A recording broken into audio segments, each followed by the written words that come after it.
Vous écoutez S Podcast avec Mélissa Lévesque et Coralie Roger. S veut dire être en latin, mais c'est aussi la lettre S de santé. Santé physique, santé mentale, santé émotionnelle, santé relationnelle, santé financière, etc. À la fois semblables et très différentes, on anime le podcast pour discuter de la santé sous toutes ses formes, de nos expériences de vie et de nos réflexions. On vous invite à entrer dans notre univers et on vous souhaite bonne écoute! Ce podcast est produit par le studio La Mallette. Allô Mélissa, allô Isabelle, vous allez bien les filles? Allô, oui, super bien, merci. Toi? Ben oui, toi Mélie, ça va bien? Ben oui, ça va bien. Super contente d'être ici à Troyes encore aujourd'hui. Ouais, alors invitée spéciale, une invitée que ça fait vraiment longtemps que je dis à Mélissa que je vais avoir sur le podcast parce que Isabelle, elle m'a tellement parlé de santé, mais sous comme une autre forme. Elle m'a ouvert les yeux sur plein de choses. Fait que je suis sûre que ça va être vraiment intéressant. Puis que ça va s'appliquer aussi à d'autres sphères de la vie que les gens vont pouvoir prendre puis intégrer pour eux-mêmes. Puis comme, en tout cas, ils vont pouvoir vraiment en apprendre. Isabelle, ça fait 2 ans, 3 ans qu'on se connaît. Puis c'est comme une petite maman pour moi, là. Puis là, je m'ennuie. On dirait de la voir dans mon écran. Là, je suis comme toute émue. Puis là, j'ai envie de faire un gros câlin parce que là, on est encore plus loin dû au déménagement. Fait que Isabelle, c'est comme une petite maman pour moi qui m'a vraiment, on dirait, pris par la main pour certains bouts de chemin. Puis j'ai juste hâte que tu nous livres ton message parce qu'en fait, tu vas nous parler aujourd'hui. On dirait que je ne sais pas par quel bout tourner ça, mais comme de santé un peu holistique, un peu plus parce que tu vas expliquer ton parcours médical, entre autres, mais tu as aussi eu un parcours un peu plus dans la recherche pour t'amener d'autres solutions par rapport à tout le corps, le cerveau, le conscient, tout ça. Fait que j'ai vraiment hâte. Puis là, on a plein de questions aussi pour toi. Fait que, vas-y, présente-toi pour nous dire un peu, c'est ça, pourquoi qu'on t'a invité aujourd'hui. OK. Donc, c'est ça. Mon nom, c'est Isabelle Quentin. J'aurai 53 ans en mai. Et en gros, mon parcours, ben, tu sais, je suis une maman de 2 enfants, donc une fille qui a le même âge que Coralie, un fils qui est un petit peu plus jeune, qui a 23 ans. Et puis, je serai mamie d'ici 2 semaines. Ça, c'est bien excitant. Puis, moi, dans le fond, quand j'étais plus jeune, j'ai décidé de suivre le parcours familial qui était d'aller au Collège d'Affaires Ellis à Drummondville en DEC en technique de bureau. Fait qu'on était toutes des adjointes administratives dans notre famille. C'était comme ça. On suivait ce pattern-là, puis on y allait comme ça. Fait que j'ai fait ça. J'ai travaillé un peu partout jusqu'à ce que la vie m'amène un déménagement, dans le fond, à Gatineau. J'ai vécu 15 ans à Gatineau. J'ai eu mes enfants là-bas. Mon chum a parti une business. On est revenu 15 ans plus tard à Drummondville. Puis, je me suis occupée beaucoup des enfants. Quand on est revenu, je n'ai pas pris un emploi. Je me suis occupée des enfants. Puis, à un moment donné, les enfants, ils ont grandi. Fait que là, bon, j'ai parti une business en marketing de réseau. Et puis là, à l'âge de 46 ans, je me suis mis à avoir mal dans le dos. OK? Mais très mal dans le dos. Puis, il y a des journées que je m'assoyais avec mon petit coussin chauffant, puis au bout d'une demi-heure, ça passait, je pouvais vaquer à mes occupations. Puis, il y a d'autres journées que c'était vraiment plus intense jusqu'à ce qu'une nuit, je doive appeler l'ambulance avec mon mari. J'ai dit à mon mari, appelle l'ambulance, je ne suis plus capable de respirer. Alors là, je me suis rendue à l'hôpital. Puis, tout de suite, ils m'ont donné de la morphine parce que je hurlais là, juste à transférer de civière d'ambulance à celle de l'hôpital. Là. Puis, tu sais, moi, je suis quand même pas timide dans la vie, mais tu sais, je veux passer en dessous du radar. Là. Je veux pas être la vedette de la place, là, nécessairement. Fait que là, on a commencé à me passer des tests. On a vu dans ma prise de sang que le lipase, qui est un enzyme du foie, était haut. Donc là, on a passé un scan. Là, on m'a rappelé pour me dire qu'il y avait vu des taches au foie. Donc là, c'était un IRM. Donc, j'ai eu quelques jours plus tard un IRM et dans le fond, le 10 mars 2017, j'ai eu le diagnostic de cancer généralisé qui appelle. mais ils ne savent pas d'où part le cancer. Donc, ils savaient que j'avais une métastase sur ma D7, ma colonne, qui avait grugé ma colonne, ma vertèbre qui l'avait cassée, d'où le mal de dos puis pas capable de respirer. Et j'avais une 20aine de métastases sur le foie. Donc là, la prochaine étape, c'était de prendre une biopsie du foie. Puis, ils ont pris une biopsie du foie puis sont tombés sur un tissu sain. Donc, j'ai eu à avoir une laparoscopie qui est vraiment, ils t'endorment, puis ils vont chercher un morceau de foie, puis ils l'analysent. Puis là, sur mon foie, il y avait des cellules de sang. Donc, c'est là qu'ils savent que le cancer primaire part du sang. Donc là, oui, c'est comme ça que ça fonctionne. Donc là, mammographie pour confirmer le tout, mais c'était, et c'est gros comme ça dans le fond de mon sein. Il n'y a personne qui est capable de palper ça. Là. Je suis allée voir comme une deuxième opinion, puis tout ça, puis c'est pas palpable. Donc, j'aurais pas pu le savoir à moins d'une prévention de mammographie. Puis encore là, j'en ai fait quelques-unes, mais là, bon, tout ça pour dire que suite à ça, j'ai commencé des traitements de chimio palliative parce qu'eux disent que, dans le fond, un coup que le cancer il est sorti de sa place primaire puis qu'il a fait des métastases, bien, c'est un stade 4 et c'est incurable. Donc, ce qu'ils te disent, c'est qu'ils vont te tenir confortable le plus longtemps possible, mais tu vas en mourir. Fait que juste de se faire dire ça, tu sais, l'annonce, là, la tonne de briques, là, puis la madame, elle tombe sur le dos, là, ben, c'est vraiment ça, là. Il n'y a rien qui te prépare à un diagnostic comme ça, puis faire face à sa propre mort, c'est pas quelque chose qu'on pense. On sait qu'on va tous mourir, mais on pense pas à ça. Puis l'humain est bien fait, parce qu'il fallait qu'on pense à ça, ça serait difficile de vivre, tu sais. Même avec un diagnostic comme le mien, aujourd'hui, j'y pense pas beaucoup, là, qu'il y a une possibilité que je meure là, de ça, là, tu sais. Mm-hmm. Mais de là, tout le travail que j'ai fait. Mais donc, j'ai fait pendant 6 mois de la chimio palliative, donc une chimio qui est moins agressive que la chimio pour guérir, là. Mais j'ai quand même perdu mes cheveux, mes cils, mes sourcils, tout le poil partout. Puis, c'est ça. C'était beaucoup moins difficile que je m'attendais. La seule partie qui était difficile, c'est quand ils t'injectent du Benadryl pour les allergies. Ben là, c'est sûr que là, tu tombes comme endormi, puis la langue épaisse, puis bon, t'es pas fonctionnel, tu sais. Moi, je faisais ma chimio une fois par semaine pendant 6 mois et je dormais 4 heures, puis après ça, j'étais up and running, là. Je pouvais aller marcher 10 km, je pouvais faire n'importe quoi, là, après, là. Fait que moi, c'est comme ça que je l'ai vécu. Moi, j'ai voulu avoir une perruque parce que pour moi, de me voir pas de poils, pas de cheveux, je trouvais que ça me rappelait que j'étais malade. OK? Mais ça, c'est vraiment une perception propre à chacun, là. Moi, j'assumais pas cette partie-là, puis j'avais besoin d'une perruque. Donc, c'était très rigolo parce que mon chum, il partait avec ma perruque dans un sac, il allait me la faire laver chez la coiffeuse. Puis là, moi, je me levais, puis là, je m'en allais chez la coiffeuse, puis là, elle me mettait la perruque lavée, puis là, elle me frisait ça, puis elle m'arrangeait ça. Ah! C'était vraiment comme ça qu'on fonctionnait, c'était vraiment drôle. Puis, c'est ça. C'est sûr qu'au début, quand j'ai eu ce diagnostic-là, les premiers 3 mois, j'étais couchée en petite boule dans mon lit, là. Mm-hmm. Tu sais, j'étais comme, pourquoi moi?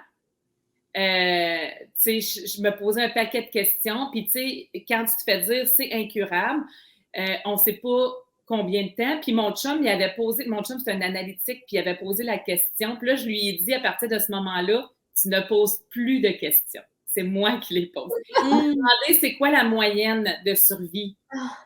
Ouais. Puis ils m'ont dit, c'est 2 ans. Fait que ça frappe encore, tu sais. Parce que, veux pas, la personne en sarrau blanc, dans notre cerveau, elle a un symbole de demi-dieu, là, tu sais. Oui, oui. Oui, 100%. La vérité absolue. C'est ça, exactement. Nous, on sait rien, notre corps sait rien, mais eux, ils savent. Tu sais, mais ça, c'est vraiment un programme qu'on a eu de nos arrière-grands-parents, là. Ça, on va en parler un petit peu plus tard.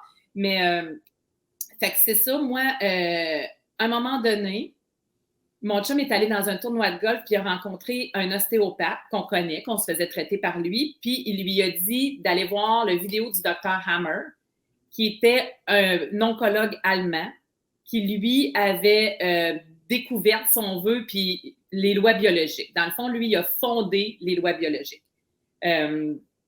Donc, je suis allée voir une vidéo qui dure 38 minutes sur YouTube qui s'appelle « Seul et contre tous ». Ça l'explique bien, dans le fond. En gros, ce que c'est les lois biologiques, c'est que lui, il était oncologue, sa femme était médecin de famille, il avait 4 enfants. Son fils et sa fille sont partis en vacances en Corse et son fils il a été tiré, une balle. Erreur sur la personne. Là, ils ont été appelés à son chevet. Puis là, je pense que ça a duré comme quelque chose comme 3 mois. Il était dans le coma, ils ont amputé la jambe, il allait bien, il allait pas bien. En tout cas, finalement, il est décédé à l'âge de 19 ans. Puis, 3 mois plus tard, lui, il avait un cancer des testicules et sa femme avait un cancer des ovaires. Là, lui, il s'est dit, c'est bizarre parce que c'est avec ces organes-là qu'on a fait cet enfant-là. Puis lui, ben, étant oncologue, il n'y avait que des patients qui avaient le cancer. Fait qu'il s'est mis à étudier le cerveau de toutes les formes de cancer. Puis là, il a établi que, mettons, exemple, toutes les femmes avec un cancer du sein, il y avait une tache dans le cerveau à tel endroit. Toutes les gens avec un cancer de l'intestin, il y avait une tache. Fait que là, il a établi des lois qui dit, exemple, le sein gauche, c'est le nid familial. Donc, tout ce qui a rapport dans ta tête, dans ta symbolique à ton lit familial, à ton nid familial, ça peut être tes enfants, ta maison, ça peut être un projet. Si tu n'as pas d'enfant, un projet qui était pour toi un bébé qui n'a pas fonctionné ou peu importe. Puis, bon, le sein droit, ça a rapport avec le conjoint. Puis, tous les organes ont rapport avec une émotion. Fait que lui, c'est comme ça qu'il a établi ça. Fait que moi, puis l'ostéopathe en question, il a donné le nom d'une thérapeute qui faisait de la thérapie avec ces lois-là. Fait que moi, je suis allée voir cette thérapeute-là pendant 1 an. Ensuite de ça, je suis allée au Brésil, à Abadiânia. Puis c'est drôle parce que je viens de terminer un livre qui s'appelle Cured, qui est un psychiatre qui a étudié les rémissions spontanées. Il essayait de faire un lien entre les rémissions spontanées et il est allé quelques semaines à Abadiânia.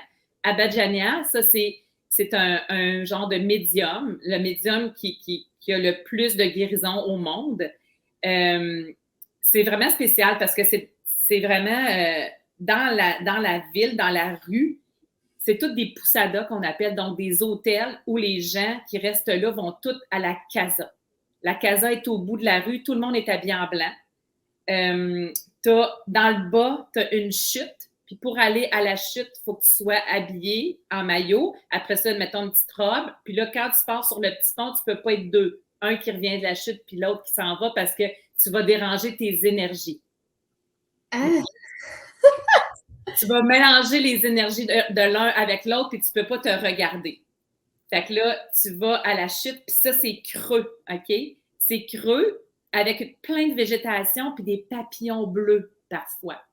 Tu sais, les fameux papillons bleus au Brésil, j'en ai vu, c'est vraiment wow. Et la chute, ben, il faut que tu commences par, tu te tiens parce que c'est glissant, il y a des rochers gluants, si on veut. Puis là, tu as des endroits pour te tenir et c'est très, très froid.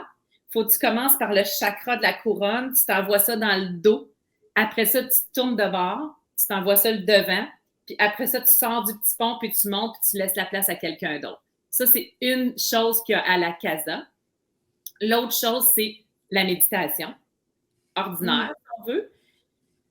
Et tu as aussi la méditation dans les courants, parce qu'avant d'aller voir Joao, qui est le médium, là, je pense qu'il a été arrêté pour agression sexuelle. Tu sais, il y a toujours, le Brésil, il y a toujours des choses politiques, puis des choses... En fait, je ne sais vraiment pas le fond de l'histoire, fait que je ne m'embarquerai pas là-dedans, mais je sais que ça continue là-bas, puis ça continue pareil.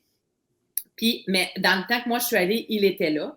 Fait que, dans le fond, tu as 2 courants de méditation. Donc, tu as des gens, tu fais la file pour aller à voir Joao, puis tu as eu un interprète auparavant qui est venu à ta poussada, puis qui a demandé ce que tu voulais. Fait que là, lui, il a ton petit carton, puis il te suit. Ça fait la file. Tu rentres dans un premier courant où il y a plein de gens qui méditent, mais les gens méditent pendant des heures et des heures, là, des 5-6 heures de temps, là, sont comme ça. Là. Puis là, un deuxième courant un petit peu plus loin, c'est la même chose. Puis là, tu tournes, Puis là, tu as plein de monde assis dans des espèces de gros fauteuils avec des draps blancs, sont assis là-dessus. Et eux, c'est des espèces de maîtres spirituels qui méditent toute la journée, là, tu sais. Fait que là, tu te rends à Joao, qui, lui, a vraiment les yeux blancs, là. T'as comme... C'est vraiment spécial. Mais ça va quand même assez vite, là. Fait que là, lui, il dit des choses, puis là, il t'amène ailleurs. Puis là, l'interprète, il va te dire, il t'envoie méditer, il t'envoie à chute, il t'envoie pour un massage ou il t'envoie dans le lit de cristal. Le lit de cristal, c'est un lit, tout simplement, avec des cristaux qui sont alignés avec chacun de tes chakras. Ça dure 45 minutes, puis il y a une petite musique dans tes écouteurs, si tu veux, ou rien d'autre, tu sais. Ah, on dirait un film. Genre, quelque chose, puis c'est un film, là, un scénario de film, vraiment. Oui, fait que j'ai passé 2 semaines là, mais il se passe beaucoup de choses. Attends. Oui. Il t'a envoyé où? Il t'a envoyé faire quelle affaire? Bon, là, il y a aussi des opérations spirituelles puis des opérations physiques. Hein? Joao, il ouvre le sein puis il va chercher le cancer sans rien. Les personnes de 18 ans et plus qui veulent faire ça, ils s'en vont dans une salle, mettons. Le sein, où il opère des yeux, en tout cas. Puis quand tu fais la file, tu le vois dans la télé, toutes les opérations qu'il a faites, c'est une vidéo qui tourne. Puis, si je ne me trompe pas, Oprah, elle a donné 1 million à la Casa pour rénover les toilettes, puis il donne de la soupe à tout le monde à 10 h. À partir de 10 h le matin, tu as droit à une soupe. Là. Fait que ça, c'est... Puis il y a toutes sortes de financements, puis bon. Fait que c'est ça. Moi, il m'a envoyé moi, j'ai jamais eu de massage. Je l'ai vu 2 fois, parce qu'on le voit 2 ou 3 fois, dépendamment de ce que lui veut. Okay. Fait que moi, j'ai été dans le lit de cristal, j'ai été méditer. Okay. Mais on a tous une opération spirituelle, OK? Ça, c'est que tu es tout en blanc, tu es tout assis, puis là, lui, il dit des affaires en avant. OK? Mais moi, la 2e fois, j'ai vu comme les chakras de quelqu'un, mais je ne sais pas si c'est les miens, je ne sais pas, les couleurs des chakras, là. Pendant qu'il parlait, j'ai vraiment vu ça. Ça, c'est une chose. Puis, quand tu es opéré spirituellement, tu t'en vas 24 heures dans ta chambre. OK? Tu as le droit de lire, tu as le droit d'écouter de la musique, tu as le droit, mais tu as le droit de sortir pour manger. Mais tu ne regardes personne et tu ne parles à personne. Fait que tu peux manger avec tout le monde à la poussada tout seul, habillé en blanc, ou tu peux t'en retourner dans ta chambre. Fait que c'est les 2 choses que tu peux faire. Mais ce qui est le fun, c'est que la poussada, on est toutes opérées spirituellement en même temps. Fait qu'on est toutes dans notre chambre 24 heures ou presque, là, à moins qu'il y en ait un qui ait dit « Toi, tu n'en as pas besoin, puis tu t'en vas ailleurs. » tu sais.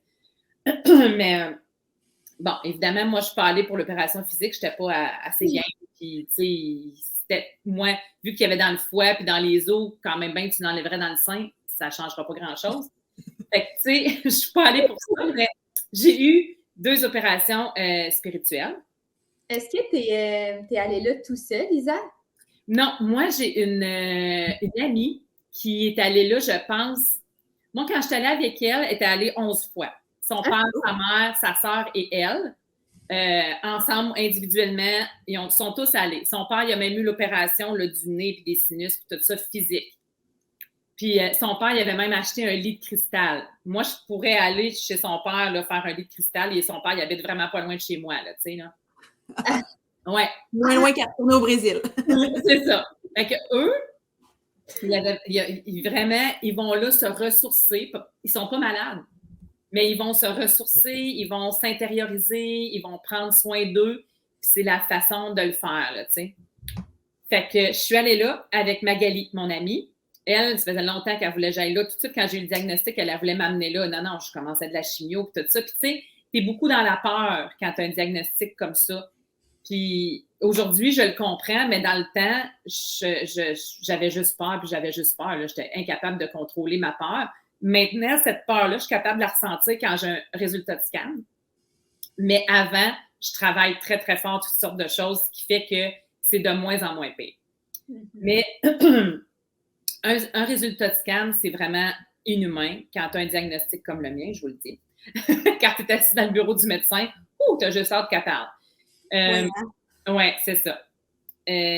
Donc, c'est ça. Je suis allée au Brésil en 2018, puis ma mère venait de décéder. Fait que moi, je sais très bien que ma mère est décédée parce qu'elle ne voulait pas que je parte avant elle. Puis maman, c'est sûr.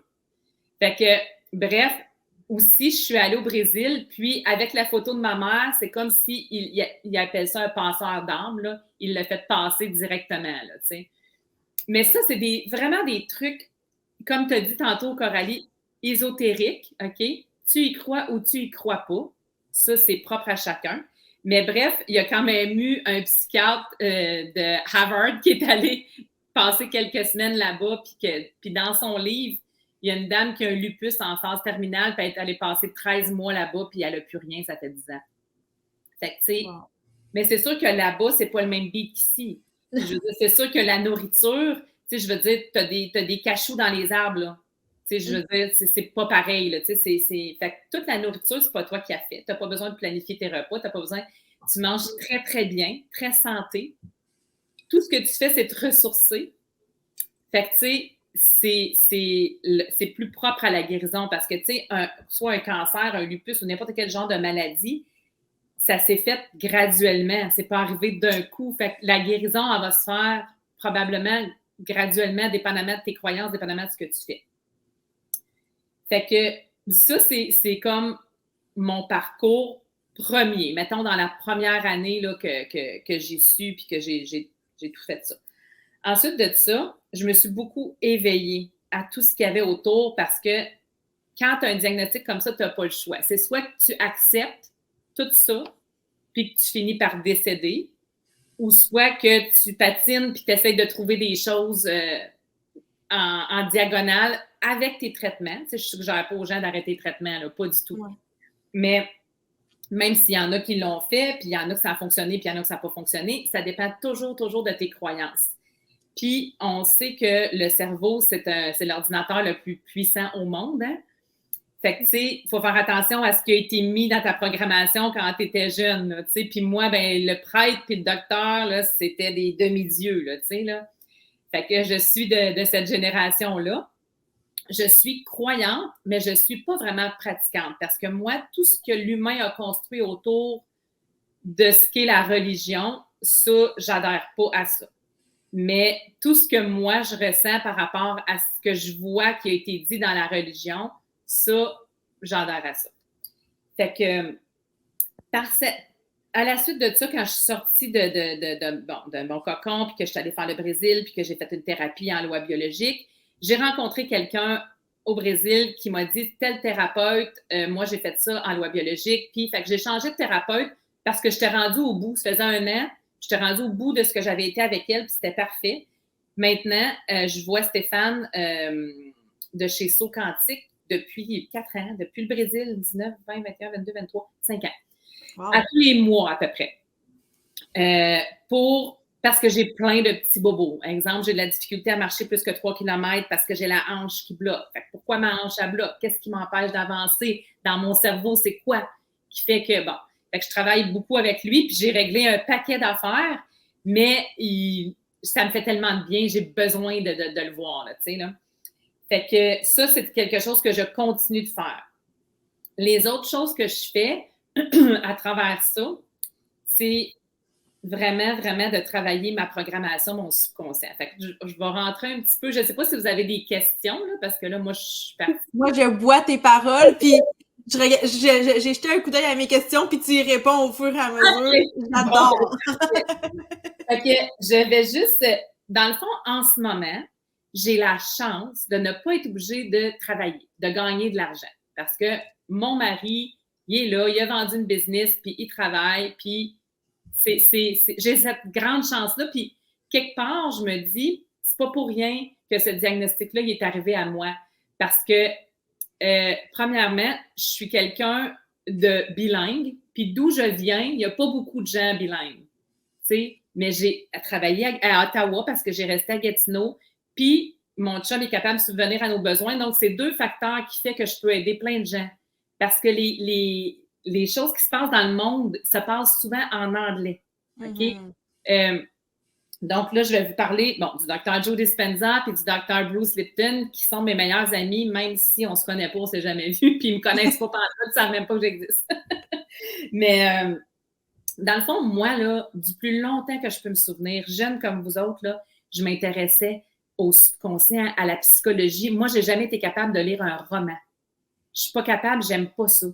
Moi, il faut que je lise quelque chose qui m'apprend et qui me fascine. J'ai toujours été comme ça. Je n'étais pas très lecture, c'était plus dans mes vacances que je lisais. Excusez.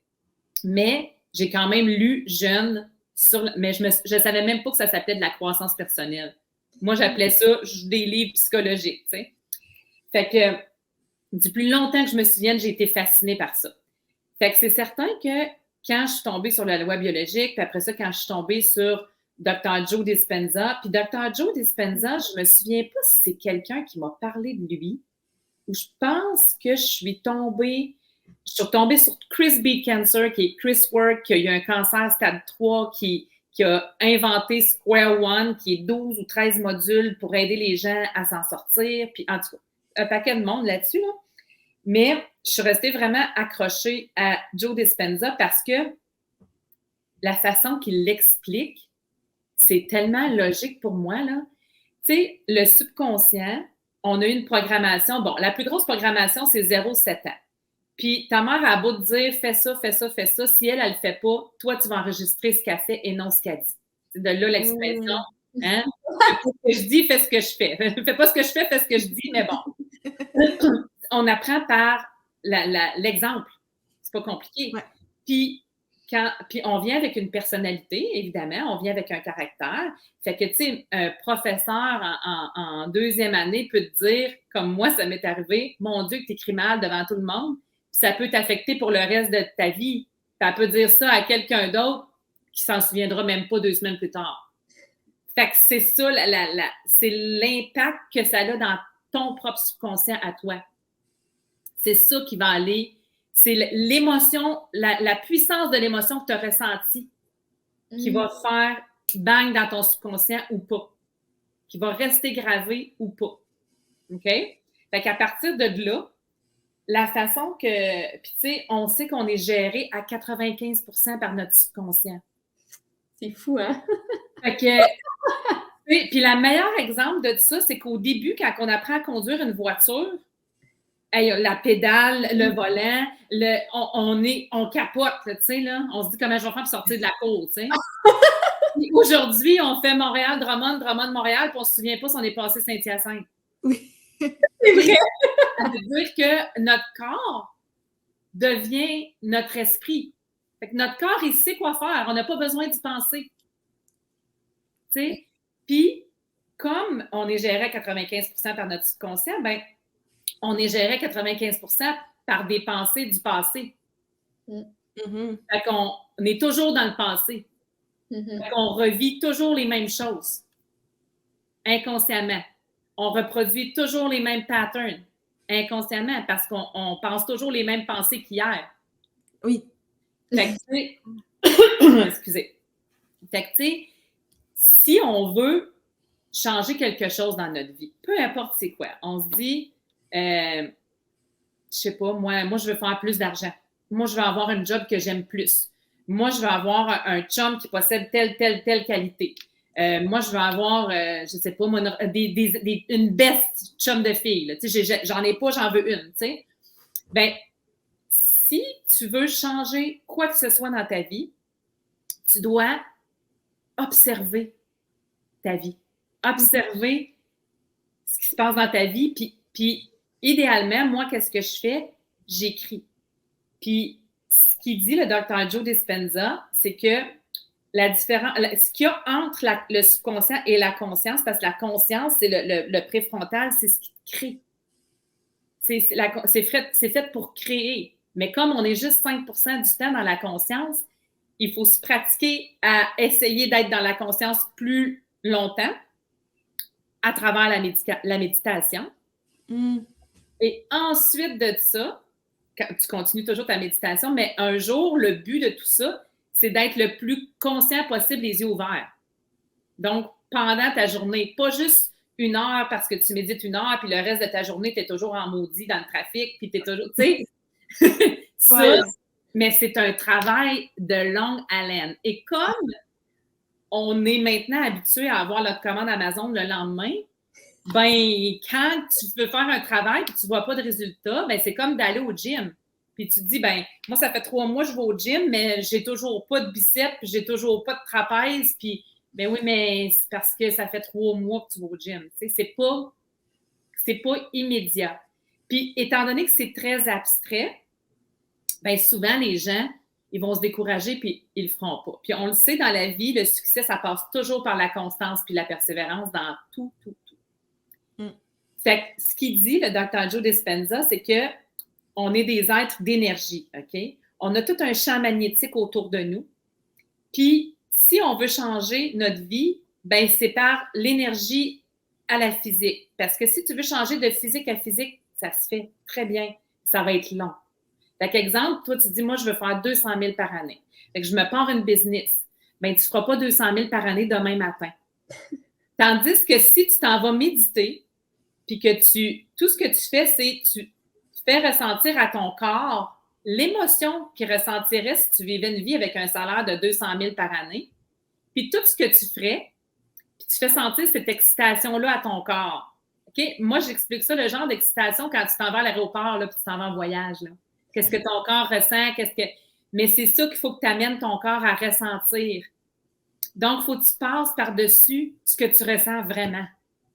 T'sais, moi, j'ai des journées que je me lève pas boche, vraiment. Là, parce que j'ai des semaines. J'ai une semaine, là, c'est rendu une semaine par 2 mois, mais où j'ai des injections, des prises de sang, moi, j'appelle ça ma semaine de caca, là, tu sais. Ouais.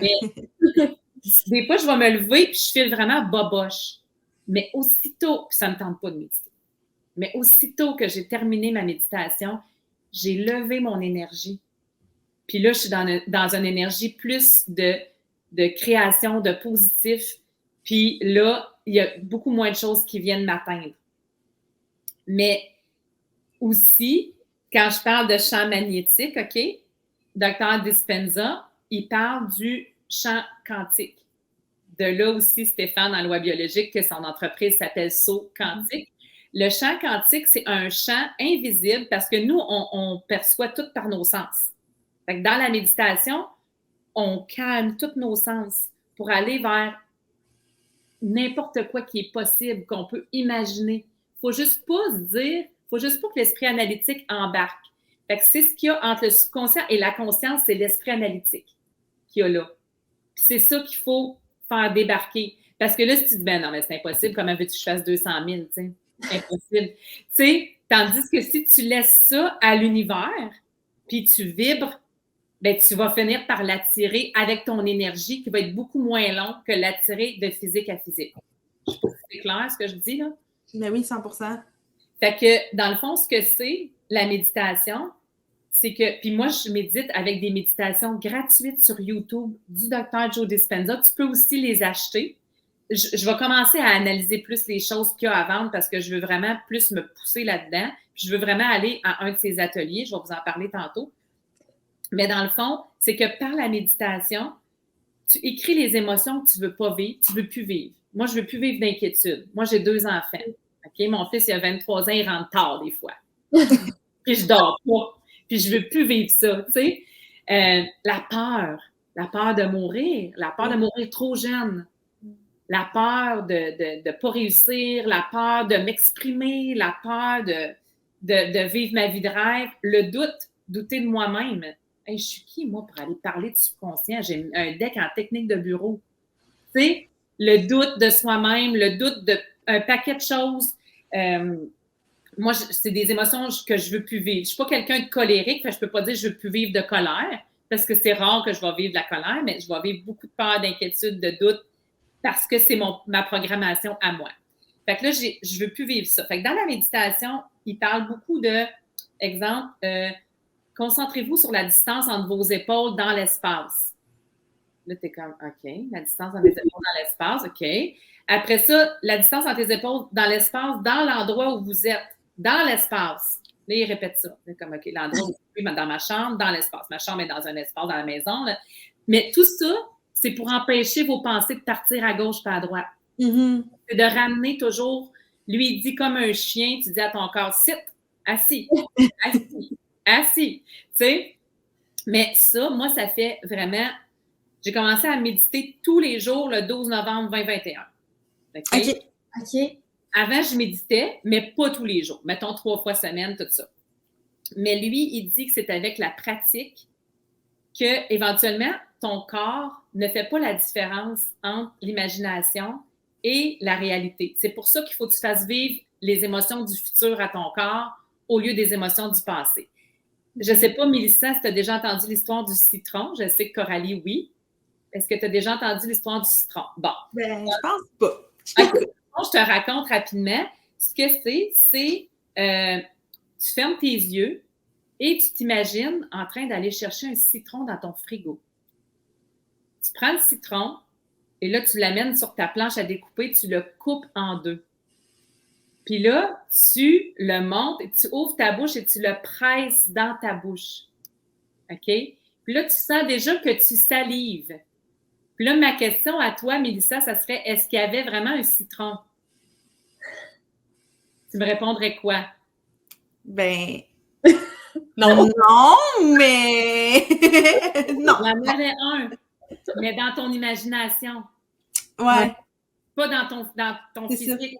Donc, c'est pour ça que le corps, c'est le meilleur exemple de dire que le corps, il ne fait pas la différence entre ce qui est dans ton imagination et ce qui est dans la réalité.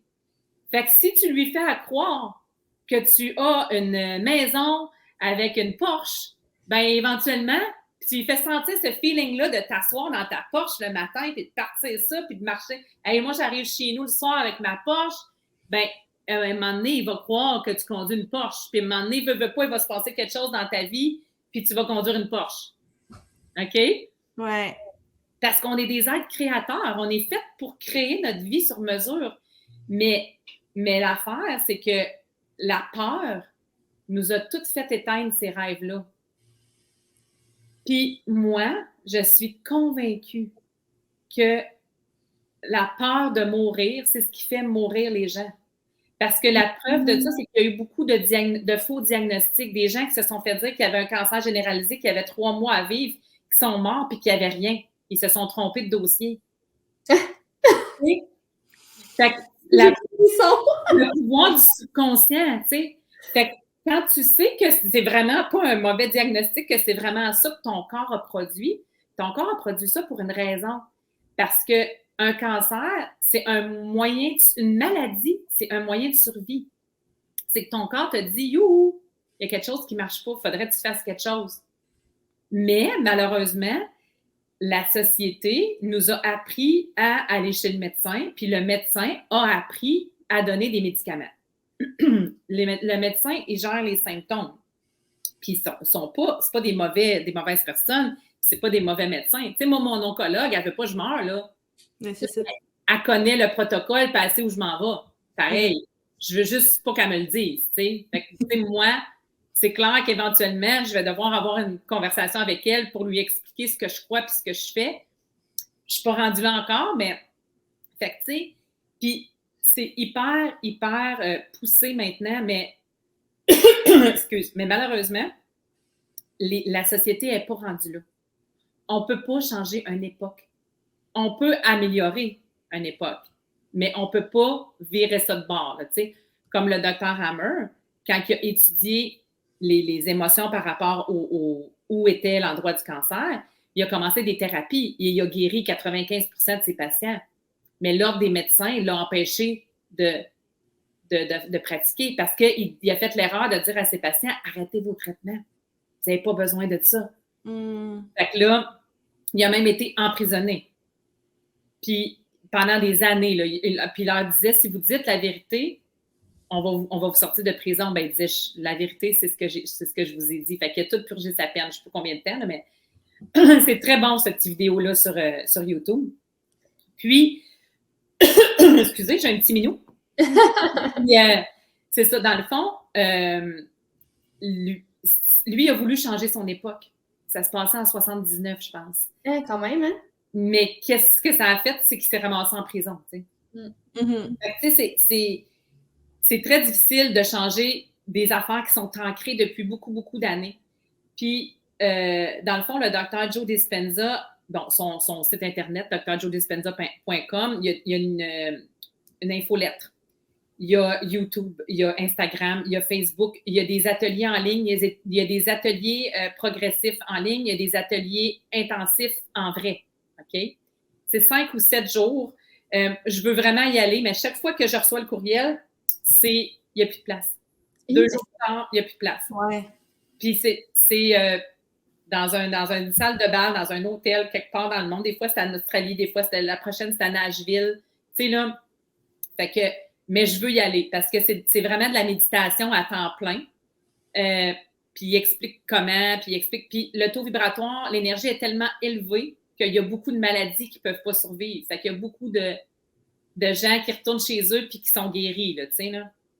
Mais tout ça, puis des gens, écoute, de la stérose en plaques en chaise roulante qui sont capables de remarcher, des gens qui n'entendaient pas, des gens qui ne voyaient pas, des gens qui, comme toutes les maladies, de la dépression, de l'anxiété, de la bipolarité, tout, et tu peux guérir de tout.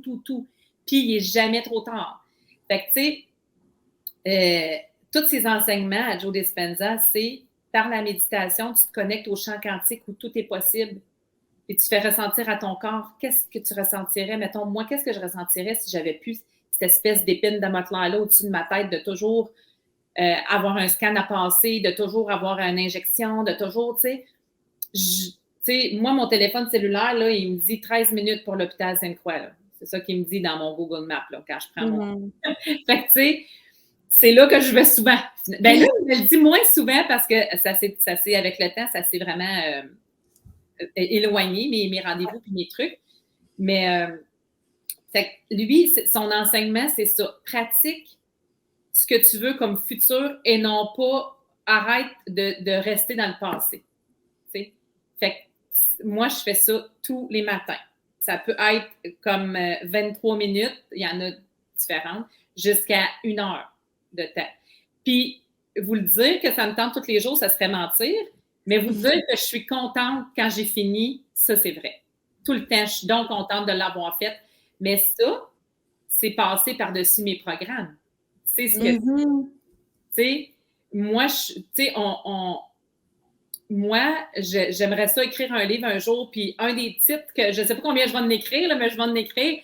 Ça serait que quand tu as un diagnostic de maladie grave, c'est rendu plus difficile de vivre que de mourir. Oh, ouais. Parce qu'il faut que tu reprogrammes toutes tes affaires.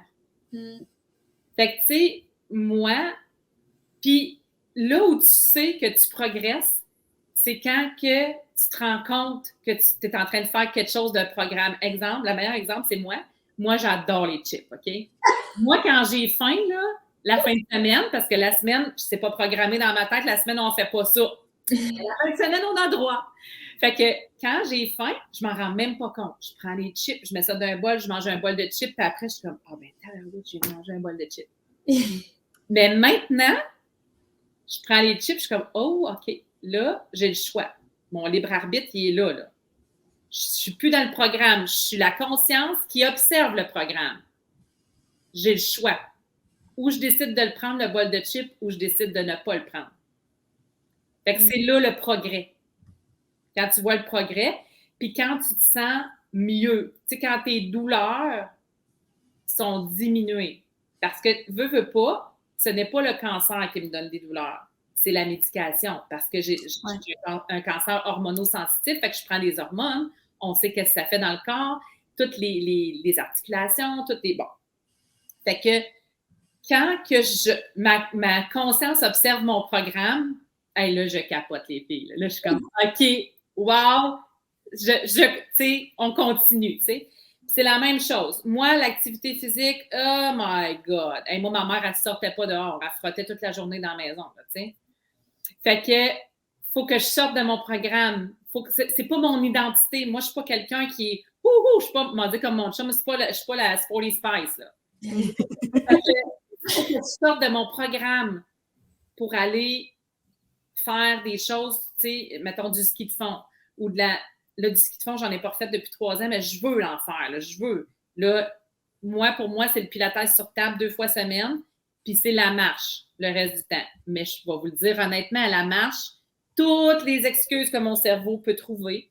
Oh, il pleut, une petite goutte, je pense. Ah, je regarde dans le trou d'eau dehors, il pleut. Ouais, c'est bon.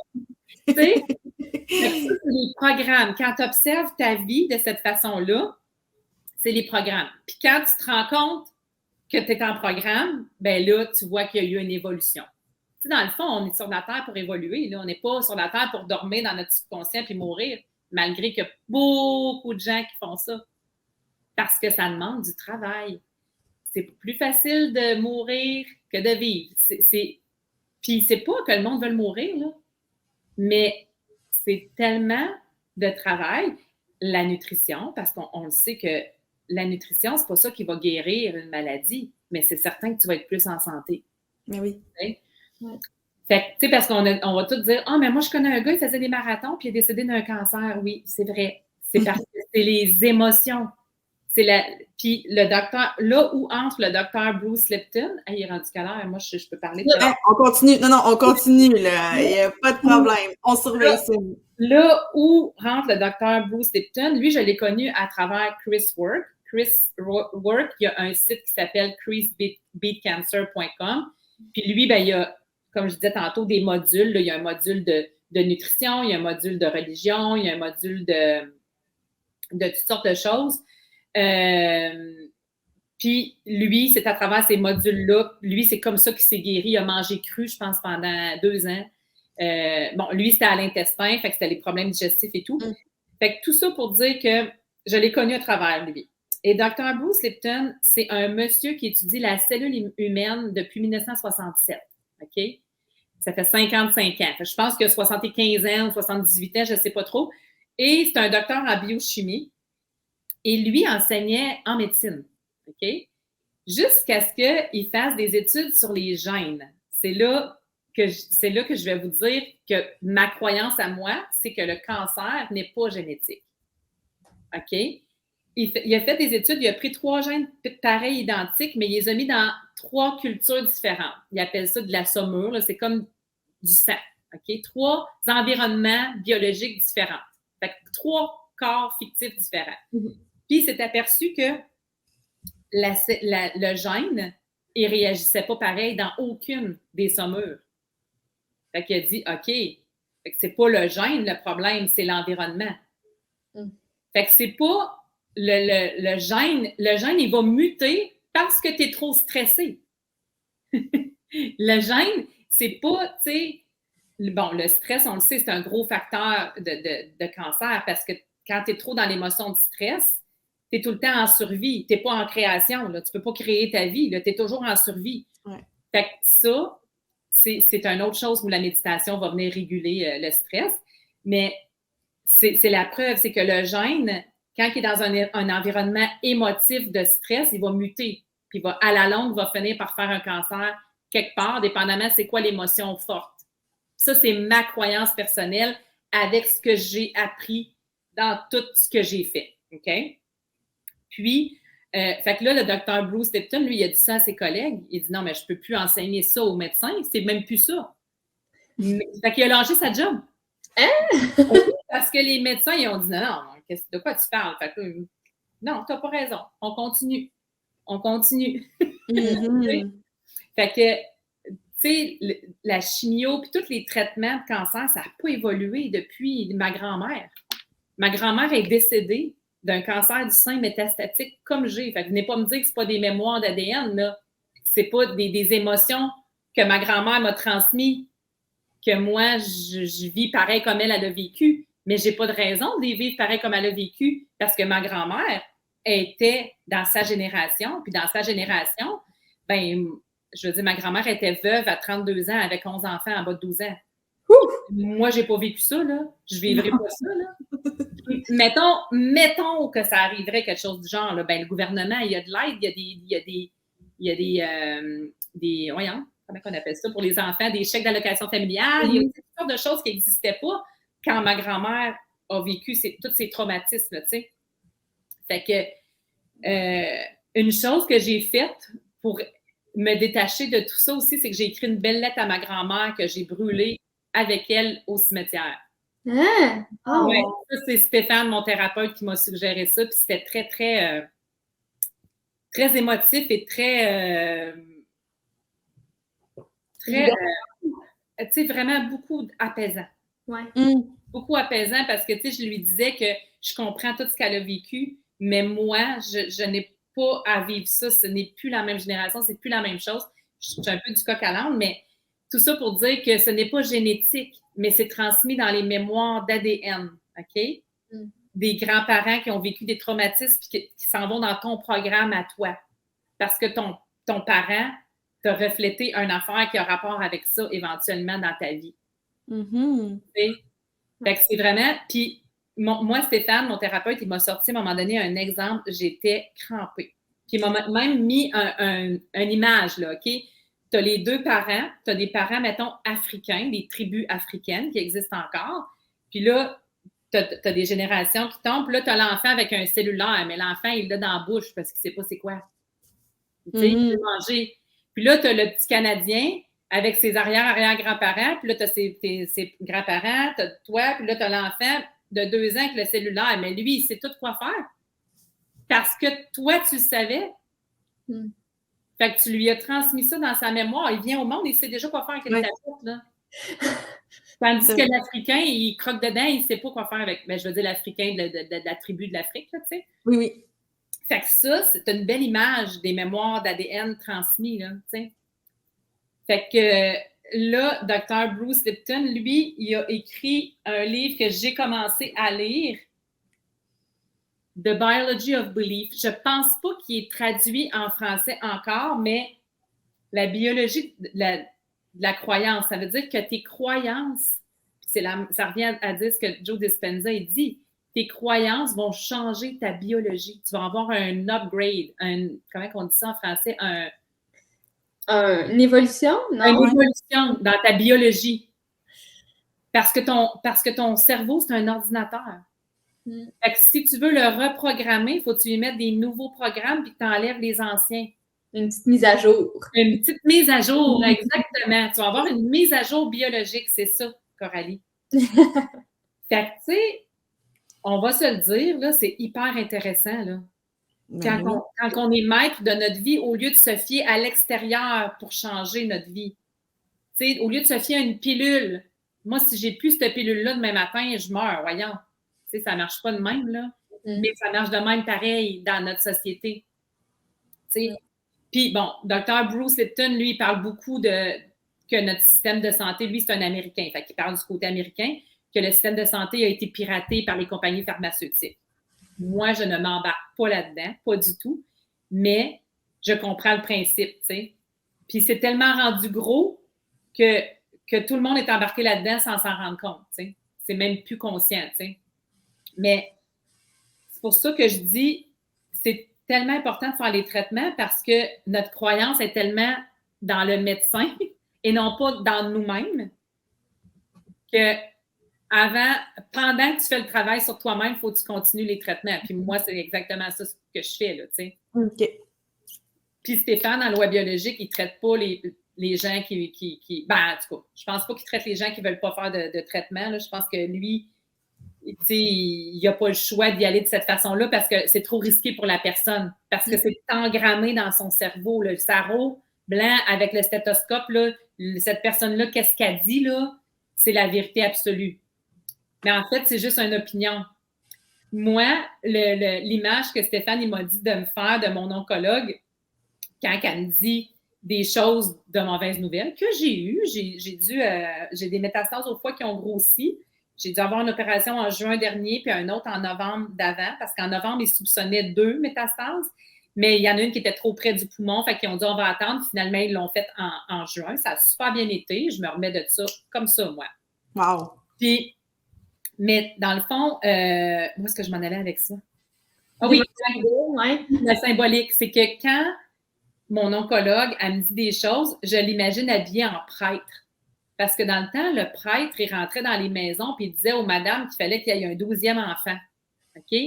Mais le prêtre, il croyait vraiment, vraiment que si elle n'avait pas un, elle irait en enfer.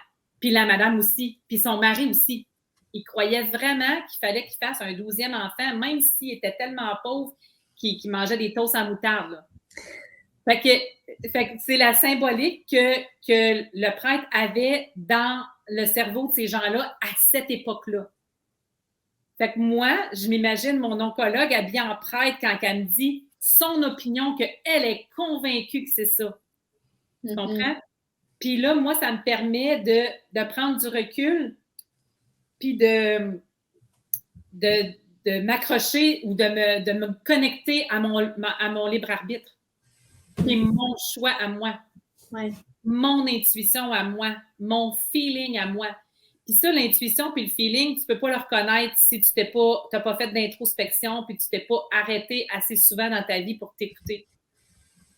Puis, moi, je dirais, là, à tous les jeunes de votre génération, là, pas les malades, là, tout le monde, les jeunes de votre génération, comme vous êtes la génération qui va probablement changer les choses parce que vous vivez plus dans la qualité de vie que dans l'argent que vous voulez faire, exemple. Tu sais, là.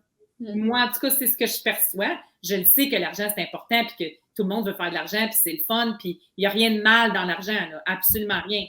Mais vous êtes la génération qui devrait méditer puis s'arrêter à tous les jours, au même titre que d'aller au gym. Là.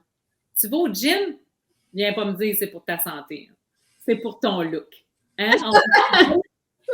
Je dis pas que c'est tout le monde, là. OK? Je sais qu'il y a une partie que c'est pour la santé, mais il y en a beaucoup que c'est pour le corps, le look qu'ils vont avoir l'air. OK? Maintenant, vous autres, vous êtes un petit peu plus dans la santé. Mais moi, à mon époque, je te dirais que le gym, c'était plus... En tout cas, pour moi, c'était ça. J'allais pas au gym pour être en santé, j'allais au gym pour avoir une certaine shape. Pour rentrer dans mes jeans après avoir accouché ou pour, tu sais, là. C'était vraiment ça. Fait que vous prenez du temps pour votre nutrition, vous prenez du temps pour aller au gym. Hey, c'est long, aller au gym, là. C'est quoi prendre 25 minutes pour méditer dans toute ta journée? Au pire, lève-toi une demi-heure plus tôt. Parce que les meilleurs moments pour méditer, c'est au réveil et au coucher. Parce que les ondes cérébrales, tu sais, theta, bêta, delta, alpha, en tout cas, je ne rentrerai pas là-dedans, mais c'est les meilleurs moments, selon Joe Dispenza. Moi, je ne suis pas une scientifique. C'est tout ce que j'ai appris de ces scientifiques-là. C'est les meilleurs moments pour méditer. Maintenant, si ce n'est pas des temps pour toi, puis en plus, c'est plus facile. Parce que quand c'est en plein milieu, sur l'heure du dîner, mettons, là, hey, là, OK, tantôt, il faut que j'envoie ce courriel-là à cette personne-là. C'est difficile dans le milieu de la journée. Donc, beaucoup, beaucoup plus facile au réveil ou au coucher. Moi, je le fais pratiquement toujours au réveil. Mais lui, en plus, il dit que c'est à 4 heures du matin. Ça peut m'arriver souvent. Je me réveiller à 4 heures du matin pour aller méditer. Je l'ai déjà fait quand j'étais réveillée, mais ça ne m'est pas arrivé souvent. Je ne suis pas rendue là, mais Joe Dispenza sur YouTube, si tu tapes Transformation Dr. Joe Dispenza, tu as plein de témoignages, OK? Puis il y a une dame, excusez, elle a un petit chapeau, il me semble, en tout cas, une madame à un certain âge, là, je dirais soixantaine avancée. Puis elle a eu un cancer du système lymphatique, stade 4. Elle avait des cancers de grosseur d'un œuf du cerveau jusqu'aux pieds, partout. OK? Elle a commencé le travail de Joe Dispenza. Elle a lu les livres. Premièrement, il l'explique sur YouTube. Il va dans tous les podcasts qui existent aux États-Unis. Tu n'as même pas besoin, à la limite, de lire les livres. Mais il l'explique tellement bien. Elle a commencé le travail, les méditations, à 4 heures du matin. Puis, elle est allée à l'atelier de toute la semaine. Fait que elle, je m'excuse. Ça, c'est une affaire que je veux régler aussi avec Stéphane. Toujours pris de la gorge. Des choses, quand je m'exprime, j'ai probablement un doute. Comme on dit, mon grand moi veut étouffer mon petit moi, là, tu sais. C'est-à-dire, mon petit moi veut étouffer mon grand moi. Puis, c'est ça. Puis, 3 mois plus tard, elle avait 50% du cancer qui était réduit. 6 mois plus tard, 80% du cancer qui était parti. Son oncologue a dit, mais madame, qu'est-ce que vous faites? Elle a dit, Dr. Joe Dispenza. La madame a dit, qui? Elle a dit, laisse faire. Tant pis. Moi, c'est drôle parce qu'il y a beaucoup de gens qui disent, exemple, je sais pas, ma belle-sœur, ma cousine, mon amie vient d'avoir un diagnostic, je peux-tu lui donner ton Messenger, ton cellulaire, tu sais? Fait que moi, je dis toujours, oui, il n'y a pas de problème, mais je les laisse venir à moi. Puis, je vous dirais qu'il y a à peu près 20% qui viennent à moi. Ah ouais, hein? Oui. Puis moi, là, je leur éviterais toutes 5 ans d'éducation, là, tu sais, parce que, tu sais, c'est ça pareil, de pratique et d'éducation. Puis là, j'ai décidé, puis ça fait longtemps que j'ai ce projet-là, Coralie, tu vas le savoir, je t'en ai déjà parlé, j'ai décidé de monter des ateliers. C'est soit ça va être une capsule de vidéo, que je vais faire un groupe Facebook, je vais faire des capsules vidéo, les gens vont payer pour aller voir mes capsules, puis je vais faire des lives, mettons, 2 fois par mois pour répondre aux questions. Parce que Joe Dispenza, ce n'est pas traduit, c'est en anglais. Oui, c'est ça. Si tu vas dans un atelier de Joe Dispenza, c'est en anglais. Je ne pense pas que c'est traduit, en tout cas. Mais là, j'ai vu récemment à Paris, fait que je me suis dit, oh, OK. Je n'ai pas approfondi l'histoire, fait que je ne le sais pas. Mais, tu sais, quand quelqu'un a un diagnostic de cancer, puis qu'éventuellement, il est prêt à entendre ce que j'ai à dire, ben c'est là qu'il faut qu'il vienne. Parce que il n'est jamais trop tard, on n'est jamais trop vieux. On n'est jamais trop mince, trop obèse, il n'y a rien qui a rapport à ça, là. C'est vraiment pensée, émotion, feeling. Les pensées, c'est le langage du cerveau. Les émotions, c'est le langage du corps. C'est pour ça qu'on entend des fois, j'ai un blocage dans mon corps. T'sais, parce que les émotions, les traumatismes finissent par bloquer des parties du corps, là, t'sais. Le corps fait 4 choses. Il fait de la masse, il gruge, il fait des blocages, il fait des déblocages. Le Gilles de la Tourette, toutes ces affaires-là, là, t'sais. Fait que ça a tout rapport aux lois biologiques. Puis tout ça, pour moi, c'est logique. La loi biologique, ce que Joe Dispenza enseigne, ce que Bruce Lipton enseigne, c'est tout interrelié pour moi, puis c'est tout très logique. Puis en passant, Dr. Joe Dispenza, son histoire, c'est que lui, il était chiropraticien aux États-Unis. C'est un Américain. Il a fait un triathlon. Il s'est fait frapper en vélo. Il a eu des dommages à la colonne vertébrale. Il était paralysé. Il est arrivé à l'hôpital. Les spécialistes ils ont dit qu'il faut opérer, il faut installer des pins de métal, tout ça. Puis là, lui, il n'était pas tellement sûr d'adhérer à ça. Il a été voir d'autres spécialistes qui ont dit la même chose. Puis lui, il s'est dit, moi, je suis cloué dans ce lit d'hôpital-là. Je sais très bien comment est faite ma colonne vertébrale. Je vais donc la refaire dans ma tête de haut en bas, de bas en haut. Il a fait ça 2, 3, 4, 6 heures par jour. Jusqu'à ce qu'il refuse l'opération, puis qu'il commence à ressentir ses orteils, puis qu'il commence à ressentir tout bouger. Dans le fond, il s'est guéri. Il ne s'est jamais fait opérer, puis il est comme nous 3, là. Wow. Ouf. Fait que ça, c'est son histoire. Fait que c'est de là qu'il a commencé à étudier la neuroscience, puis tout le kit. Puis il sait qu'il dit, tu sais, la science, c'est beaucoup l'énergie masculine. Hein? OK, c'est où la preuve? Fait que les électroencéphalogrammes, je pense que ça s'appelle pour le cerveau. Fait que lui, il traque tout ça, là. Quand tu vas à l'atelier, là, il y a des gens qui sont déterminés, prédéterminés. Ces gens-là vont avoir les suces en tête, puis ces gens-là vont... Fait qu'ils savent quand ils rentrent dans la connexion du moment présent, là, ou dans ta méditation, tu es allé dans le passé, tu es allé dans le futur, puis que là, tu fais juste tellement relaxer que tu as une cohérence cardiaque, tu as une cohérence du cerveau, puis tu as la connexion. Parce que dans la vie, le chemin le plus long dans notre vie, c'est le chemin du cœur jusqu'à la tête. C'est le chemin le plus long. Fait que, tu sais, quand la cohérence, ça t'amène un calme, ça diminue tes ondes cérébrales, ça te fait connecter avec l'éternel moment présent, c'est dans le moment présent qu'elle se passe la mise à jour biologique. C'est toujours cette connexion-là qu'il faut que tu cherches à aller atteindre. Tu sais? Mais... Fait que c'est ça. Je vous ai-tu tout dit? Fait que, tu sais, moi, mes livres fétiches, c'est vraiment les livres du docteur Joe Dispenza. On a Rompre avec soi-même, qui est dans le fond, si tu veux changer quelque chose dans ta vie, il faut que tu rompres avec toi-même. Parce que le comble de la folie, c'est de faire toujours la même chose puis de s'attendre à un résultat différent. Hein, on le sait, on a entendu cette phrase-là. Ben oui. Devenir super conscient, C'est quand même des briques, là, OK? Que j'ai lu toutes 2 fois. Mhm. Et le placebo, c'est vous. Il y a aussi Evolve Your Brain que je n'ai pas lu parce que je pense qu'il n'est pas traduit, bien que je lis en anglais. Des fois, c'est quand même assez complexe parce qu'il est quand même assez technique, mais je vais le lire. C'est sûr, je vais le lire. Mais là, juste ces 3-là à relire, puis même rompre, je sais que Rompre avec soi-même, en français, il est sur YouTube gratuit. Ah, Cool. Oui. Moi, je l'écoute souvent dans mon bain, à coup de 15-20 minutes. Ça dure 3h41, je pense. Fait que, tu sais, dans le fond, ce que ça me fait de toujours rester dans cet environnement-là, ça me fait croire que tout est possible.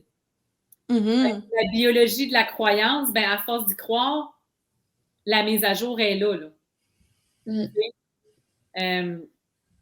Fait que le subconscient, le pouvoir du subconscient, le pouvoir de la reprogrammation, le pouvoir de la croyance est immense.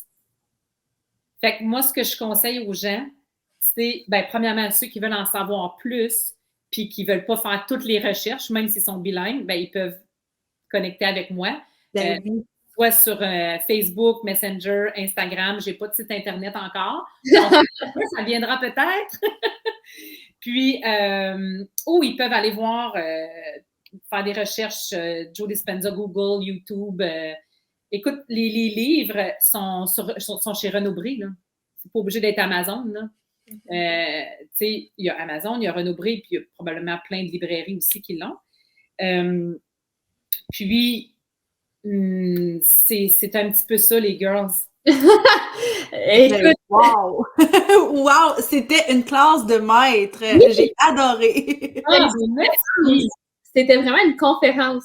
Plus qu'une discussion, finalement. Là, il y en a d'autres qui me disent hey, j'irai te voir en conférence, je t'écouterai toute la journée. Ah, mais oui! Oui, 100%. Je pense que si c'est quelque chose qui t'intéresse, c'est une avenue à explorer, les conférences. C'est quelque chose qui m'intéresse beaucoup, mais j'ai un programme aussi de procrastination, puis je ne sais pas je voudrais écrire un livre, je ne sais pas par où commencer. Je voudrais faire des conférences, je ne sais pas par où commencer. On dirait que je sens que je n'ai pas de voix, tu comprends?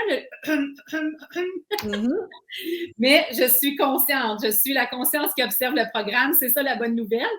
Mais en tout cas, si quelqu'un écoute puis veut m'aider à des conférences, des livres, peu importe, mon Instagram, c'est Isabelle_Quentin, puis Facebook, c'est Isabelle Quentin. Puis on va mettre le lien aussi dans la description du podcast, fait que les gens vont pouvoir te trouver en un claquement de doigts. Puis drjoedispenza.com, drbrucelipton.com, leurs livres, leurs vidéos, leurs enseignements, c'est vraiment, vraiment wow. Comme je disais, je ne suis pas une scientifique. Ce que je vous ai parlé aujourd'hui, je l'ai appris de eux. Chris Work, Joe Dispenza, Bruce Lipton, puis il y en a un paquet d'autres aussi, là. Stéphane Loisel, mon thérapeute en loi biologique chez Saut Quantique. J'ai appris tellement. Puis c'est ce que je veux que les gens me rejoignent parce que je vais leur éviter 5 ans de recherche. Ben oui. Quand même, ça vaut la peine. C'est ça. C'est un petit raccourci, comme on dit. Oui. C'est drôle parce que Isa, avant, la semaine avant l'enregistrement du podcast, tu m'écrivais. On dirait que tu doutes vraiment plus de toi que, mettons, moi, j'avais aucun doute là, que tu allais parler pendant 1h15. Plus de moi que toi, tu doutais de moi. Parce que tu me disais, quoi tes questions, blablabla. Bla. Fait que moi, j'étais comme, tu sais, j'étais un peu laissée aller parce que je savais que tu avais amplement le matériel, le contenu, les expériences pour... T'as tout à fait raison. Puis là, tu m'écrivais avec des envoie-moi tes questions, blablabla. Puis là, moi, j'étais comme, mais Isa, t'es 100% complète, là, dans tout. Écoute, pendant 1 heure, c'est le premier podcast, en fait, qu'on intervient pas. Mais non, parce que moi, j'ai jeté un coup d'œil quelquefois à mes questions, juste pour être sûre que, tu sais, on allait avoir tout, puis aussitôt que je regardais, on s'en allait là. J'étais comme, ah bon, il y a une télépathie qui se fait à quelque part, là. Oui. Puis il y a aussi un podcast que j'aime beaucoup. Oui. C'est The Heal Podcast. C'est Kelly Gorns. Elle a 2 noms de famille. Je ne me souviens pas de son nom de famille, mais sa philosophie, c'est, écoutez ça. What's possible for one is possible for all. Qu'est-ce qui est possible pour quelqu'un est possible pour tout le monde. Hey, ça, là, j'ai des frissons à chaque fois qu'elle dit ça au début de son podcast. Puis, elle a interviewé plein de gens avec un cancer stade 4 qui n'ont plus rien. Aïe! Ça fait tellement de bien pour moi, l'espoir que ça m'apporte, puis la croyance que ça me fait shifter, que je dois me consacrer à ça. Je suis là-dedans, là. Dr. Joe Dispenza, j'écoute 3 vidéos par jour, là. Comme, je lis à tous les jours, je médite à tous les jours. Je suis beaucoup là-dedans. Comme je disais, j'ai la chance de ne pas être obligée d'aller travailler à l'extérieur, bien que j'ai mon entreprise de marketing de réseau que j'adore, que je continue de faire parce que je consomme les produits. J'ai une belle grosse clientèle qui adore les produits. C'est merveilleux, c'est fantastique. C'est vraiment une entreprise qui est wow et je vais toujours continuer à faire cette entreprise-là. Mais je consacre la plupart de mon temps à ma guérison parce que j'ai la chance de pouvoir le faire. Mais justement, moi, je suis curieuse de savoir, ça ressemble à quoi comme une journée? C'est quoi les routines que tu as intégrées qui incluent un peu tout ce que tu nous as partagé, là? Parfait. Fait que moi, je me lève le matin, première chose, après mon pipi puis ma gorgée d'eau dans les mains, je médite. Oui. Fait que je vais sur YouTube puis je vais au feeling. Sur YouTube, des fois, je vais faire la Blessing of the Energy Centers. Les centres énergétiques, c'est les chakras. OK? Les 3 chakras du bas connectés à la terre, les autres vers la création. Fait que ça, c'est Joe Dispenza qui parle avec une petite musique. Tu as tes écouteurs, tu suis ça le plus possible. Est-ce que mes pensées partent? Absolument. Je suis humaine comme tout le monde. C'est pas toujours des méditations ça coche que j'ai, là. J'en ai des plus puissantes que d'autres, j'en ai des poches. C'est comme ça. Puis, après ça, ma douche, je me prépare, je descends en bas. Après ça, je fais mon Green Glow Shot. Ça, c'est un produit Arbonne. Dans le fond, c'est un supplément de fruits et légumes, un supplément de probiotiques, prébiotiques, enzymes digestifs, puis un supplément de collagène. Parce que pour les os, le collagène, moi, étant donné que c'était ma D7, ma colonne vertébrale, et que j'ai beaucoup mal aux os, c'est très important. Parce que même pour tout le monde, un supplément de collagène, des suppléments en général, oméga 3, c'est très important parce qu'on ne réussit pas dans notre alimentation nord-américaine à se nourrir. Il faudrait qu'on mange 12 brocolis pour avoir les nutriments que dans le temps, ils mangeaient une petite assiette, là, parce que nos sols sont appauvris, puis bon, etc. Je ne rentrerai pas là-dedans, mais je prends mes suppléments. Puis souvent, je vais faire un jeûne intermittent. OK? Fait que je ne mange pas avant midi. Puis de midi à 7 heures, je vais manger 3-4 fois. Là, ça se peut que mon chien jappe parce qu'il y a un chien, il y a un petit couple qui prend une marche. Il est pas pire. Fait que c'est ça. Je vais manger, 3-4 repas quand même, mais pas 3 repas puis des collations, mais vraiment entre midi puis 6h30, 7h. Je fais attention à mon alimentation. Pas toujours. Est-ce que je mange une poutine? Oui, ça m'arrive. Des chips, des poutines, des ailes de poulet, j'adore. Mais c'est la fin de semaine. C'est pas tous les fins de semaine. Il y a un moment donné, je l'écrivais pour être sûre de ne pas trop en manger. Mais quand ça devient un stress de te nourrir, c'est pas mieux. Fait que il faut que tu trouves l'équilibre là-dedans. Puis moi, je pense que ça, je l'ai trouvé. Fait que après ça, je fais du pilates sur table 2 fois semaine. Fait que je vais à mon pilates sur table. Je vais chez l'ostéopathe à tous les mois. Je vais me faire masser à tous les mois. Puis ça, quand tu as un cancer, c'est pas tout le monde qui veut te masser. Parce qu'il y en a qui ont la croyance que le cancer va passer par le système lymphatique ou le système sanguin pour se répandre. Alors que c'est faux. OK. Mais ma croyance à moi, c'est faux. OK? Puis si vous faites tératome ovarien sur Google, vous allez voir que c'est un ovaire avec des dents et des cheveux. Vous allez faire comme, qu'est-ce que c'est ça? Cet ovaire-là, avec des dents et des cheveux, c'est que chaque cellule a tout l'ADN du corps. Chaque noyau peut être une dent, un cheveu, Fait que, c'est pour ça qu'ils ont trouvé des cellules de sein sur mon foie.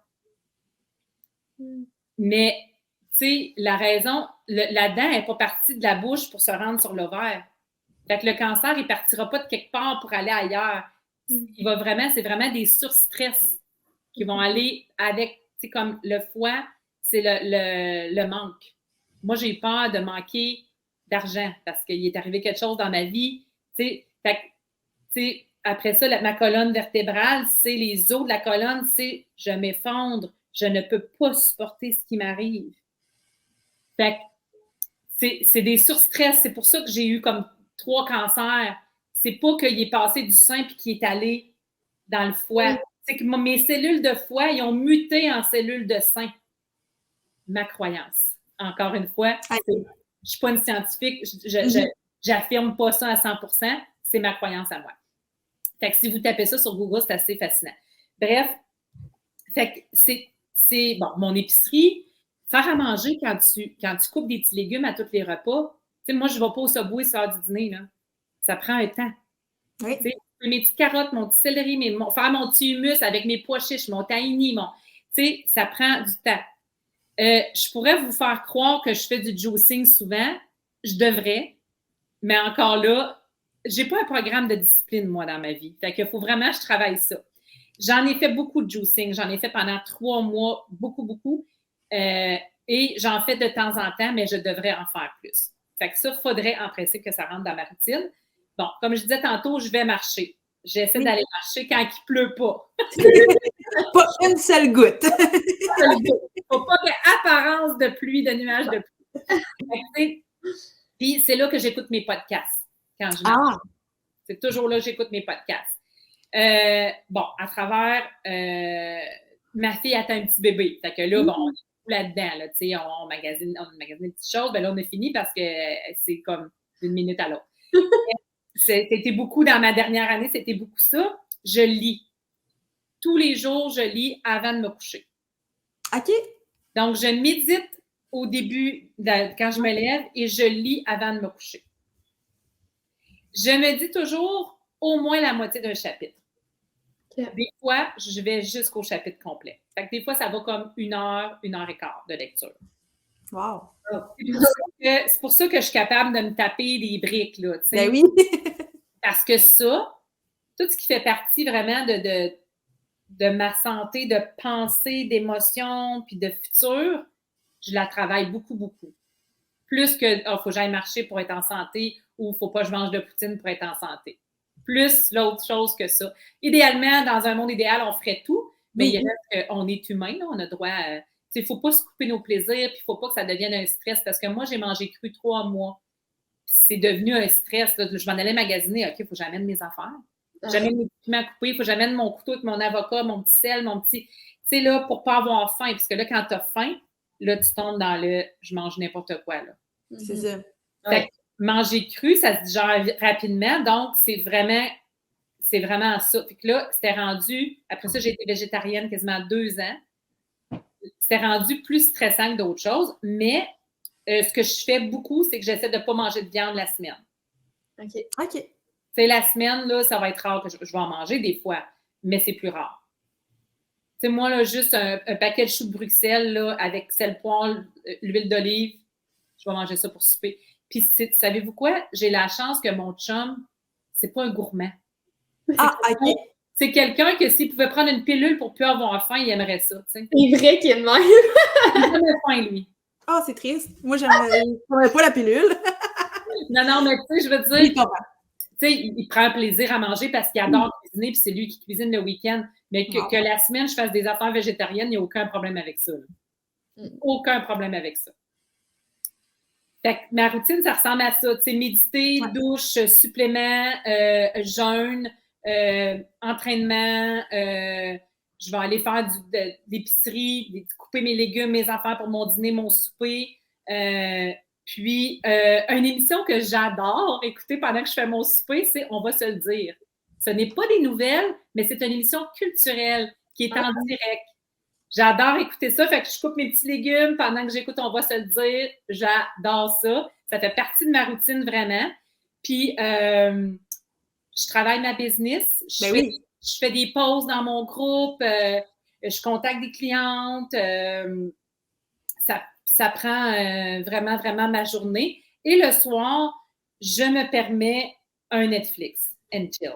Ah, ben oui. Mais moi, j'aime beaucoup hockey aussi. Vous allez trouver ça bizarre, Coralie, elle le sait. Oui. Moi, j'aime le hockey. Comme moi, là, une poche de hockey, ça sent le bonheur. Fait que moi, là, Mon chum, des fois, il arrive de travailler tard. Il est 7h15, je suis en train d'écouter le Canadien. Il me dit, c'est sûr, je suis le seul homme au Québec qui rentre chez eux. Sa femme est seule à écouter le hockey. C'est drôle! Le hockey puis le football. On s'écrit pour le tous les dimanches. Moi, je suis vraiment une sportive de télé, là. Ah, Les courses de ski alpin le week-end au chalet, là, moi, ça me fascine la vitesse qu'ils vont. Je le ferai pas. J'ai trop peur. Mais je les regarde aller en grande admiration. Je suis vraiment une sportive de télé. Oui, c'est vrai que tu fais ça. Oui. Ouais, fait que ça ressemble à ça, Mélissa, ma routine. Ben, c'est super intéressant. Je suis contente de voir, tu sais, comment tous tes apprentissages et tes expériences te suivent dans ton quotidien parce que, tu sais, c'est beaucoup de choses. Fait qu'il faut être capable de les appliquer dans le day-to-day parce que sinon, au final, ça sert à rien. Comme on parlait à un moment donné, moi puis Coralie, de développement personnel, tu sais, lire beaucoup de livres, ça sert à rien si après ça, on ne l'amène pas avec nous dans le quotidien. Là. C'est ce que j'ai fait jusqu'à mon diagnostic. Lire des livres, oui. Jamais appliquer rien. Ouais. Parce que souvent, ça va prendre un éveil, un événement dans ta vie qui t'éveille, puis que tu dis, OK, là, il faut vraiment que je le fasse, fait que je prends le temps de le faire. Mais aussi, j'écris. J'écris les émotions que je veux plus vivre. Ouais. J'écris, je fais des affirmations aussi, mais ça, j'ai fait plus avec Pinterest. Je vais les lire, puis je vais les mettre dans un tableau affirmation que de l'écrire, mettons. Oui. Pas tant tous les jours, mais ça m'arrive souvent de le faire. Wow. Je suis plein de monde sur Instagram qui sont inspirants. J'envoie ça à mes enfants. Mes enfants ne regardent jamais ça. Mais toi, ça t'a fait du bien de leur envoyer. Oui, c'est pas vrai. Ma fille, elle le regarde et elle m'écoute beaucoup. Mais mon fils, il me ressemble plus. Mais lui, il a eu le programme de discipline, le chanceux, de son père. Mais, oui, c'est ça. Bref, c'est ça. De temps en temps, il regarde, mais pas toutes, parce que des fois, je leur envoie des affaires longues. Ils n'ont pas le temps de ça. Ils n'ont pas le temps de faire ça. Mais écoute, merci Isa. Moi, ça m'a vraiment fait du bien. On dirait qu'il y avait plein d'affaires que je savais, mais de la répétition, hein. C'est important. Oui. La répétition, vraiment, tu sais, c'est pas pour rien que tu dis que tu as lu une fois un livre, 2 fois, 3 fois.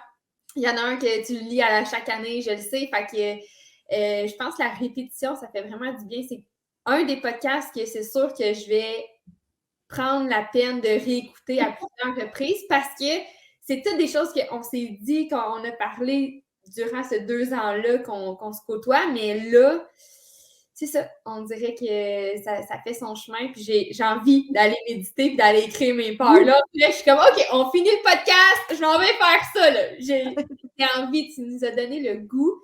Puis comme j'ai dit au début, je suis certaine que tout le monde peut appliquer 1 ou 2 affaires.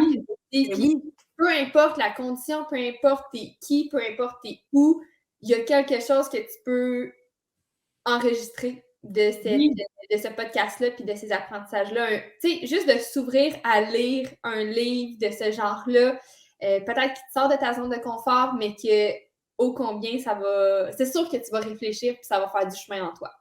Oui. Je crois... Des petites graines qui mènent à un chemin éventuellement, effectivement. Oui. Exact. Milly, toi? Moi, je suis fascinée. Je savais que ça allait être super intéressant, mais je suis comme encore un peu sous le choc tellement j'ai appris beaucoup de choses. Puis j'ai trouvé ça super inspirant aussi. J'ai adoré ta personne, Isabelle, puis ta façon de t'exprimer. Je trouve que c'est super clair, c'est super imagé. C'est super le fun. J'ai adoré. Donc, merci beaucoup. Merci. Ben, merci à vous deux de m'avoir invité. C'est mon premier podcast. J'espère que vous aimez. Mais écoute, j'aime tellement ça, parler de ça. Je ne ferai que ça. D'éveiller les gens, c'est une passion pour moi, vraiment. Puis tu le fais super bien. Fait que je suis sûre que c'est comme le premier pas vers tes ateliers, tes conférences, tout ça.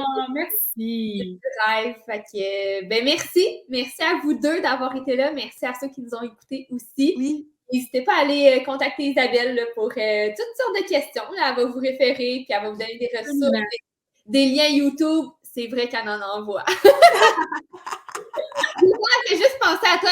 Elle écoute quelque chose, puis elle fait « Ah! » Ça me fait penser à telle personne. Oui. Là, fait que, oui. Vrai en espérant qu'il le regarde, mais ça, à partir de là, ça ne m'appartient plus. Hey, merci les filles.